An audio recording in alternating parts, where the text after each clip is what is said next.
গীতা জয়ন্তী উপলক্ষে বাইখরা ইস্কন পরিচালিত জগন্নাথজির মন্দিরে গীতা যজ্ঞের আয়োজন করা হয়। বাইখরা ইস্কন পরিচালিত জগন্নাথজির মন্দিরে প্রভুজি করুণেশ্বর মাধব দাস প্রতিনিয়ত নানান ধর্মীয় কর্মসূচি করে যাচ্ছে। বাইখরা জগন্নাথজির মন্দিরকে বিশ্বের মধ্যে বিশেষ পরিচিতি লাভ করানোর লক্ষ্যে কাজ করে যাচ্ছেন প্রভু করুণেশ্বর মাধব দাস। বুধবার সমস্ত ধর্মীয় রীতিনীতি মেনে প্রভু করুণেশ্বর মাধব দাসের উদ্যোগে মন্দিরে এক গীতা যজ্ঞের আয়োজন করা হয়।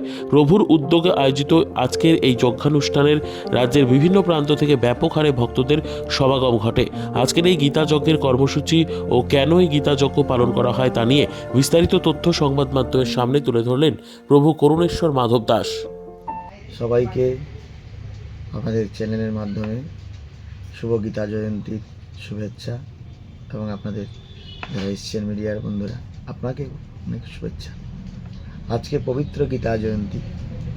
আজকে থেকে প্রায় 5160 বছর পূর্বে হরিয়ানার কুরুক্ষেত্র রণাঙ্গনে দাঁড়িয়ে ভগবান শ্রীকৃষ্ণ বিশ্ববাসীর কল্যাণের তরে অর্জুনকে উপলক্ষ করে যে জ্ঞানগুলো দিয়েছিলেন সেটাই হচ্ছে ভগবদ্গীতা। ভগবদ্গীতা মহাভারতের একটা পাঠ।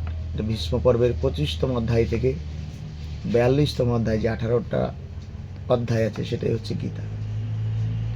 এবারে গীতা আমাদের জীবনে কি কাজে লাগে না, গীতায় মহাত্মা বলা রয়েছে, মলিনে মোচনম পুংসাম জল স্নানম দিনে দিনে গীতামৃত স্নানম সংসার মলনাশনম। আমরা জলে স্নান করলে দৈহিক পবিত্রতা আসে, দেহের পবিত্রতার জন্য জলে স্নান করি, কিন্তু গীতা পাঠ করলে, গীতার একটা শ্লোক যদি আমরা পাঠ করি, আমাদের মলের মলিনতা, আমাদের চিত্তের আবিলতা সব দূর হয়, অন্ধকার দূর হয়, আলোয় আলোকিত হয় আমাদের হৃদয়টা। তো ভগবান এই কর্ম, জ্ঞান, ভক্তি সব কিছুই গীতায় বলেছেন।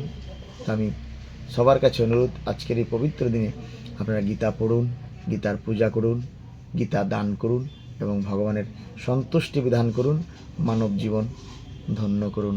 হরে কৃষ্ণ।